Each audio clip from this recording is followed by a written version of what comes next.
Ketika orang-orang tidak tahu suatu kata dalam bahasa Inggris, mereka membuka kamus untuk menemukan itu.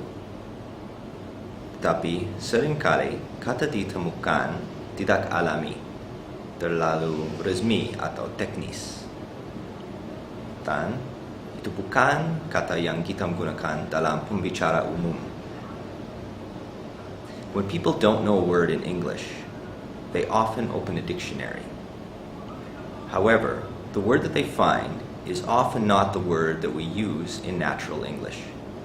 It's often too technical. Biasanya, kata yang kita gunakan adalah phrasal verb. Usually, the word that they want is what's called a phrasal verb. Phrasal verb adalah kata kerja dengan tambahan kata depan. A phrasal verb is made up of a simple verb plus a preposition. Menurut pikiranku, itu struktur paling membingungkan untuk dipelajari dari belajar percakapan bahasa Inggris. In my mind, it's the most confusing part of learning how to speak English. For example, we have the word work. Semua orang tahu arti work.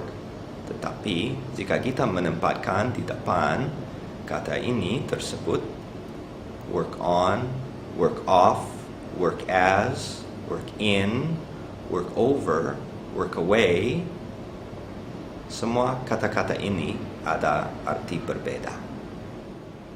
Misalnya, kalau kamu baru menemukan dari masuk angin, kamu bisa bilang, I've just recovered from my cold. Tetapi kata ini recovered itu biasanya kita menggunakan kata itu untuk menekankan situasi lebih serius.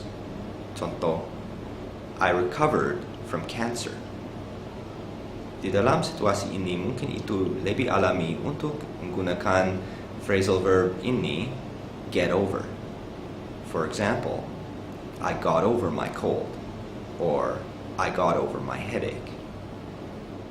Kita juga biasanya tidak menggunakan kata arrive. We usually use the word arrive in a very formal situation. For example, the plane arrived at the airport. Tetapi, jika kita bicara tentang hidupnya kita tidak menggunakan kata arrive. We would use the phrasal verb get to or get back. For example, I got to my office. I got back home. We also don't usually use a word like endure, kecuali dalam situasi paling serius. For example, he endured the torture. Instead, we usually use the phrasal verb put up with. For example, I put up with the noise, or she put up with the heat. Also, a word like escape, menghindari.